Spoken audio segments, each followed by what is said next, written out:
That's why बयानबाजी। कांग्रेस नेता शशि थरूर ने भी एग्जिट पोल पर सवाल उठाए हैं। उन्होंने कहा है कि एग्जिट पोल की विश्वसनीयता संदिग्ध है, क्योंकि बहुत सारे लोग इसमें पूछे गए सवालों के जवाब नहीं देते। थरूर ने कहा है कि हम बहुत आश्वस्त हैं कि हम चुनाव में बहुत अच्छा प्रदर्शन करेंगे। देखिए, obviously we don't compete except to win, so we're hoping very much to win. But I will say that exit polls in India have a certain limitation. We are a very complex society. These polls work much better in more homogeneous societies than ours, where you never know whether the sample you are reaching is truly representative. And on top of that, there's an increasing phenomenon pollsters have talked about of people's reluctance to tell people how they voted. One example I was told was that last time in Bengal, I think it was 10 or 12% were reluctant to answer the pollsters' questions. This year it was 60%. So how are you going to get an accurate figure? All I can say is we have our own ways of estimating what people have done.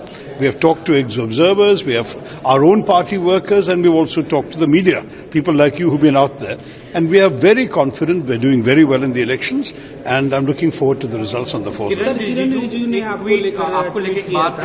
Kiran and I have no misunderstanding with each other. I think that the way this statement came out and was made a big story of with I don't want to blame any particular agency. It is not a big story. I did not imply anything of the sort. We were joking with each other. The session was over. We were leaving. 6-7 of us stood around chatting for 10-15 minutes. That's all it was, in which people were joking that no one will consider me anti-women, which is true. But at the same time, no one will consider my party anti-women either. We've been led by women, strong women, and we have strongly advocated the Women's Reservation Bill, both back in 2013 when we passed it in the Rajya Sabha, and subsequently we supported it when this government passed it in the Lok Sabha. So we are very much in favor of the Women's Reservation Bill. All that we opposed was the linking to delimitation, which we believe the government was doing unnecessarily hastily in pushing through. Using women's reservation as an excuse to push through delimitation was not at all a good thing. So if there's women's reservation by itself, we will vote for it tomorrow. Congress संगठन महासचिव केसी वेणुगोपाल ने exit poll के आंकड़ों को खारिज कर दिया है। उन्होंने कहा है कि पार्टी लोगों के पोल पर विश्वास करती है, न कि एग्जिट पोल पर। वेणुगोपाल ने कांग्रेस को अच्छे नतीजे मिलने का भरोसा जताया है। Next few hours we will be seeing the exit polls. Do you believe in that exit? We are really believe in the people's poll, not the exit poll. Wait for 4th May. We are all waiting for 4th May. We will have a good result for Congress Party and India. In Kerala or in all 5 states you are talking about India bloc and all? No, not only Kerala, Tamil Nadu, Puducherry, Assam, West Bengal. The Prime Minister is saying that he is confident that in all 5 states BJP and NDA will have a good majority and they will win the elections this time. We will show him 4th what is his aspiration and what is going to be happen. TMC सांसद सायोनी घोष ने केंद्र सरकार पर पश्चिम बंगाल चुनाव में भेजे गए observer पर सवाल उठाए हैं। उन्होंने कहा है कि यूपी, गुजरात और एमपी से निर्वाचन ऑब्जर्वर भेजे गए थे, जिन्हें बंगाल की भाषा और संस्कृति की कोई समझ नहीं थी, न उन्हें जमीन की हकीकत का अंदाजा था। They are just going lock, stock and barrel. शाम दाम दंड भेद, बंगाल को दखल करना है. That has been their motto. So they are doing everything possible, from exploiting agencies to, conducting a special intensive revision just 2 months before the election, to cutting out the names of legitimate voters, to intimidating voters. They have been trying everything, transferring our officers, putting observers from Uttar Pradesh, from Gujarat, from Madhya Pradesh who don't know our language, who have no connect with the people, no understanding of our culture, no understanding of any situation, electoral situation, political situation, social situation. So it's okay, करो, करते रहो, कोई problem नहीं है. पर ममता बनर्जी खड़ी है अपनी सफेद साड़ी और हवाई चप्पल में, बंगाल के साथ है, बंगाल के लोगों के साथ है, और बंगाल के लोग दीदी के साथ है. दीदी is the word for us. उधर तमिलनाडु में टीवीके के अध्यक्ष विजय ने कांग्रेस पर निशाना साधा है। उन्होंने कहा है कि सच्ची कांग्रेस मेरे साथ है, जबकि तमिलनाडु कांग्रेस एमके स्टालिन की जेब में है। उन्होंने दावा किया कि कांग्रेस के कार्यकर्ता भावनात्मक रूप से उनसे जुड़े हुए हैं। அது இந்த சில சில பல கோடிகளை கொடுத்து நம்ம தமிழ்நாட்டு காங்கிரஸை பையில போட்டுக்கிட்டாங்க. யாரு? ஸ்டாலின் சார். ஆனா உண்மையான காங்கிரஸ் யாரு பக்கம் நிக்குது? நம்ம பக்கம் நிக்குது. சிறுபான்மை மக்களோட அந்த திமுக சாயம் வெளுத்து போச்சே. இந்த விஜய் என்னடானா மதச்சார்பற்ற கொள்கையோட உண்மையான ஒரு முகமா இருக்கிறானே.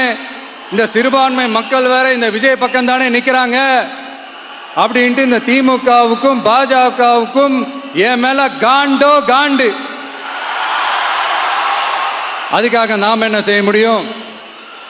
இந்த 33 வருஷமா ஒவ்வொரு வீட்டுக்குள்ளேயும் ஒவ்வொரு மனசுக்குள்ளேயும் போறதுக்கு நாம் பட்ட பாடு எனக்கு தானே தெரியும். அதனாலதான் நான் முன்னாடியே சொன்ன மாதிரி கட்சி ஆரம்பிச்சுட்டு ஒவ்வொரு வீட்டுக்குள்ளேயும் நான் போல, ஒவ்வொரு வீட்டுக்குள்ளேயும் போனதுக்கு அப்புறம் தான் கட்சியாவே ஆரம்பிச்சிருக்கிறேன்.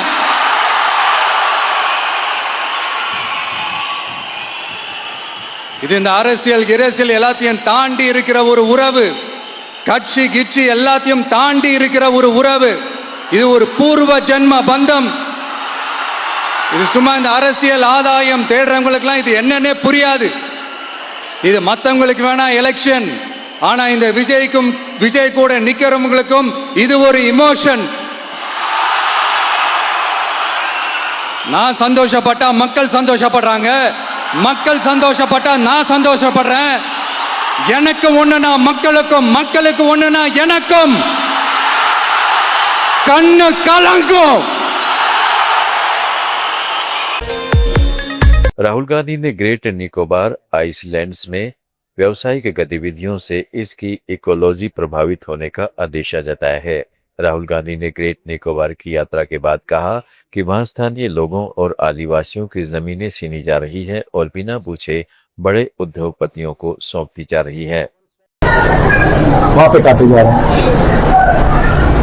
आपकी जमीन, अंडमान निकोबार के लोगों की जमीन आपसे छीनी जा रही है, अदानी जी को दी जा रही है, बड़े बिजनेसमैन को दी जा रही है बिना किसी से पूछे।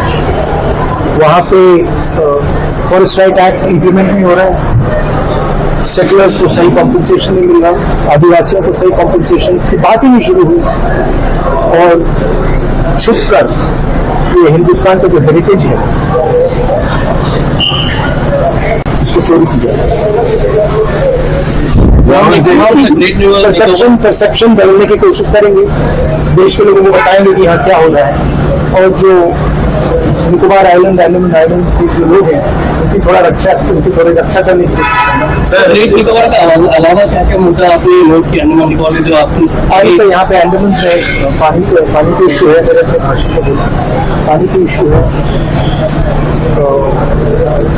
जो यहाँ पे आपके जो एलजी हैं उनका भ्रष्टाचार, जो इलेक्टेड नहीं है, राजा जैसे हैं, जो करना चाहते हैं करते हैं। नाम लोक भवन भी रखा है, घर का सुना है ऑफिस का, मगर मिलते नहीं है किसी से। जनता की सुनवाई होनी चाहिए, जनता की रिस्पेक्ट होनी चाहिए, डिक्टेटरशिप तो नहीं है ये। जम्मू कश्मीर के सीएम उमर अब्दुल्ला ने केंद्रीय मंत्री शिवराज सिंह चौहान की जमकर तारीफ की है। श्रीनगर में एक कार्यक्रम में उन्होंने कहा है कि शिवराज जम्मू कश्मीर के सच्चे दोस्त और हमदर्द हैं।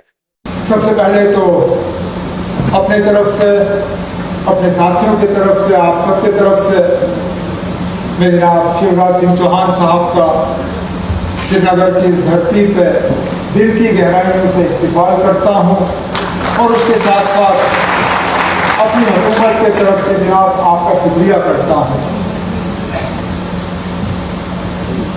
1.5 साल हो गए हमारी हुकूमत को बने हुए और इन 1.5 सालों में चौहान साहब आपने ये बार बार साबित करके दिया कि आप वाकई जम्मू कश्मीर के लोगों के न सिर्फ दोस्त हैं बल्कि सच्चे हमदर्द हैं।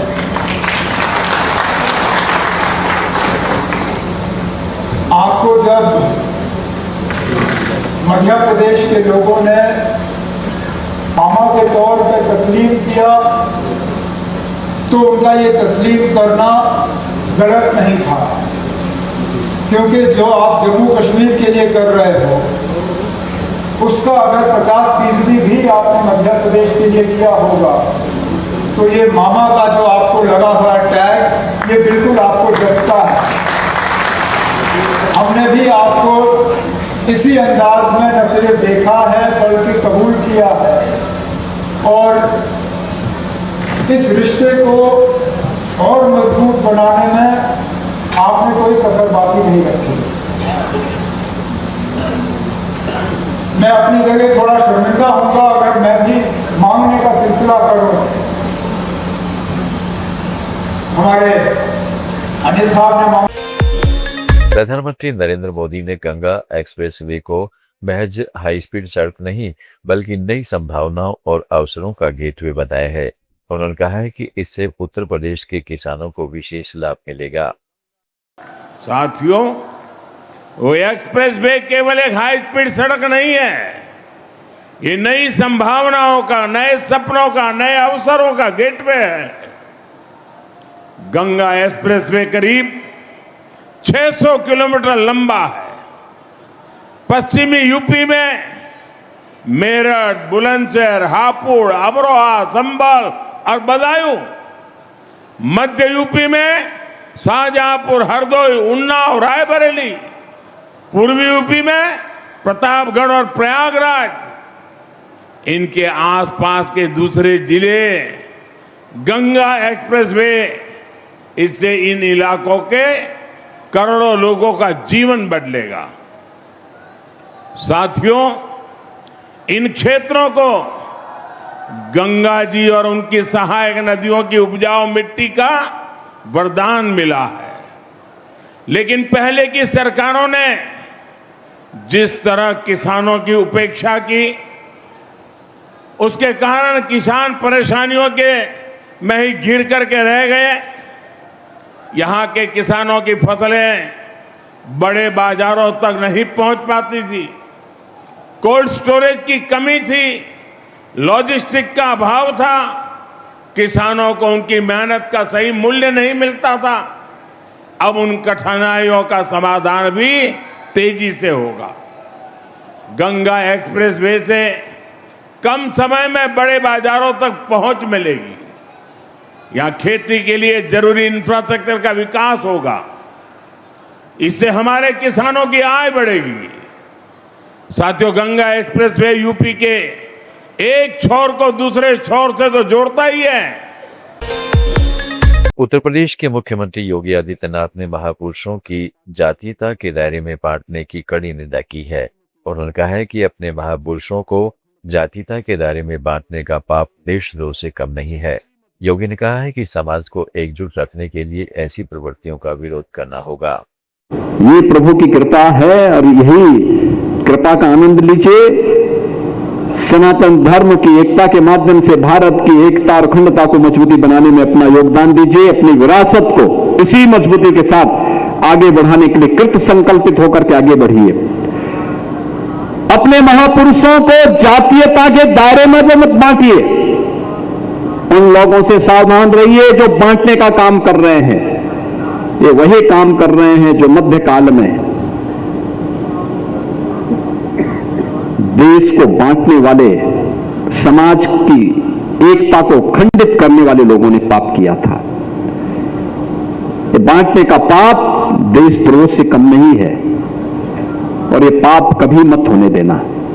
आज जो गौरव की अनुभूति हम सब कर रहे हैं, हर सनातन धर्मावलंबी कर रहा है, देश और दुनिया का हर व्यक्ति गौरव की अनुभूति कर रहा है, उस गौरव के साथ आगे बढ़ने की आवश्यकता है। और जिस दिन भारत का 140 करोड़ भारतवासी अपने नेतृत्व में विश्वास मजबूती से करते हुए आगे बढ़ेगा, दुनिया की कोई ताकत उसके सामने बाधक नहीं बन सकती है। ये मजबूती के साथ हम कह सकते हैं और नए भारत को इसी दिशा में आगे बढ़ाने का हम सबका संकल्प होना चाहिए। बयानबाजी में आज इतना ही। जुड़े रहें लेट्स माइक के साथ।